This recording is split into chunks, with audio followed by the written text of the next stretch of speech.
Dengan pergerakan IHSG, Bursa Efek Indonesia juga optimistis bahwa di bulan depan di hari kemerdekaan IHSG bisa menyentuh level 8.000. Seberapa besar sebetulnya potensi IHSG untuk mencetak all time high baru?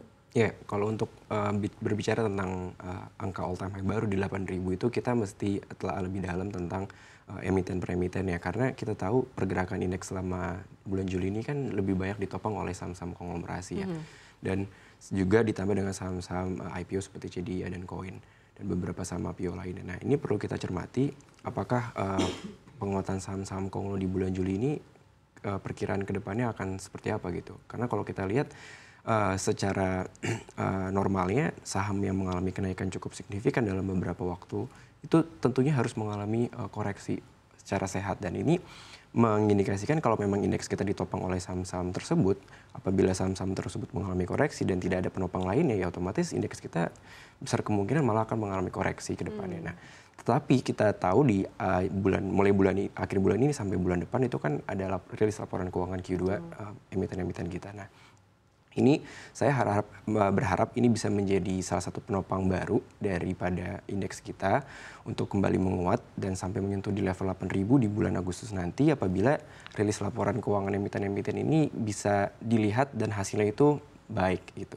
Sehingga investor bisa mencermati ini dan bisa mulai melirik kembali saham-saham yang secara fundamental kuat. Jadi udah mulai beralih dari saham-saham konglomerasi yang mana mereka kemungkinan akan mengalami koreksi karena sudah mengalami kenaikan cukup signifikan, sehingga ada rotasi kemudian berpindah ke emiten-emiten yang memang memiliki fundamental yang kuat hasil dari rilis laporan di Q2-nya. Jadi dengan itu sih saya berharap memang masih ada kemungkinan kita mengalami mencetak rekor baru di 8.000 di bulan Agustus tahun depan, di bulan depan.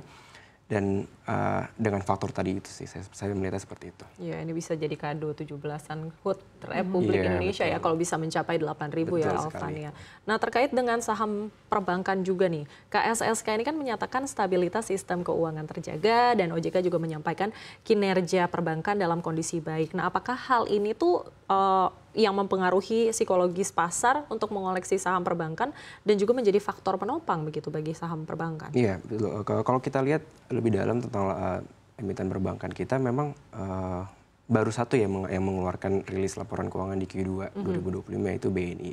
Dan hasilnya pun sesuai ekspektasi pasar, yaitu turun dari sisi pendapatan maupun dari sisi profitabilitas perusahaannya. Sehingga ini meyakinkan bahwasannya emang sudah sesuai kok dengan proyeksi market kalau perbankan kita ini akan mengalami sedikit penurunan dari sisi pertumbuhan laba usaha, dan ini kan didukung oleh rilis data soal pertumbuhan kredit perbankan yang mengalami perlambatan di 7,7% di bulan Juni. Nah, ini sebenarnya sudah terbaca oleh market dan saya rasa memang penurunan perbankan dalam beberapa bulan terakhir ini juga dipengaruhi oleh proyeksi ini, dan hasil daripada rilis laporan keuangan di Q2 ini sudah tidak mengagetkan, sehingga justru ini bisa membuat penguatan ke depannya bagi sektor perbankan dengan proyeksi yang sudah artinya investor ini sudah price in dengan perbankan, dan dari sisi valuasi juga sudah murah, jadi sudah tidak ada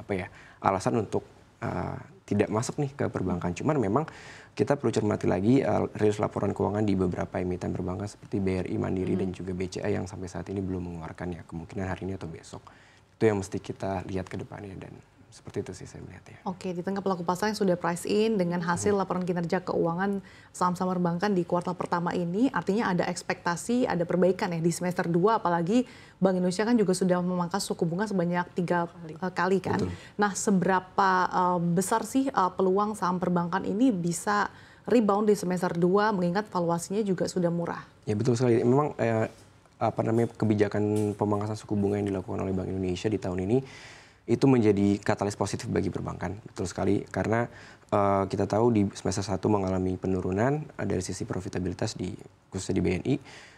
Kemudian di sisa semester 2 ini dengan adanya pemangkasan suku bunga sebanyak 3 kali di bulan Januari, Mei dan juga Juli, sebanyak totalnya sudah 75 basis poin diturunkannya suku bunga kita. Harapannya sih itu pasti bisa mendongkrak kembali pertumbuhan kredit perbankan ke depannya, paling nggak dari 7,7 harapannya bisa di 8 sampai di 10 ya di sisa semester 2 2025 ke depan.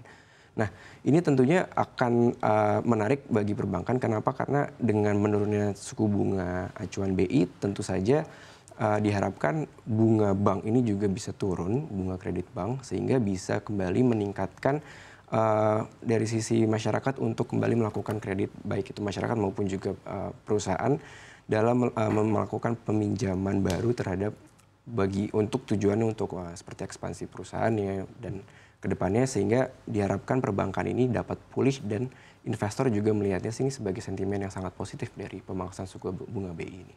Nah, saya juga pengen bertanya gitu ya pada Elvan gitu. Kalau misalnya menurut Elvan sendiri gitu ya, menilai peran dari sektor teknologi ini sejauh ini bagaimana nih di bursa?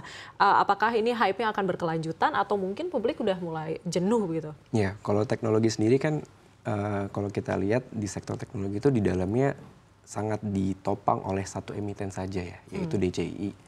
Nah, kalau saya rasa kalau DCII-nya nanti mengalami koreksi, ya tentu saja sektor teknologi ini ya akan mengalami koreksi pula gitu. Makanya ini cukup rentan kalau kita berbicara soal teknologi, karena hanya ditopang oleh satu emiten saja, dan mana dengan hanya satu emiten saja menopang, otomatis ini sangat menimbulkan kerawanan akan koreksi apabila satu emiten ini mengalami koreksi.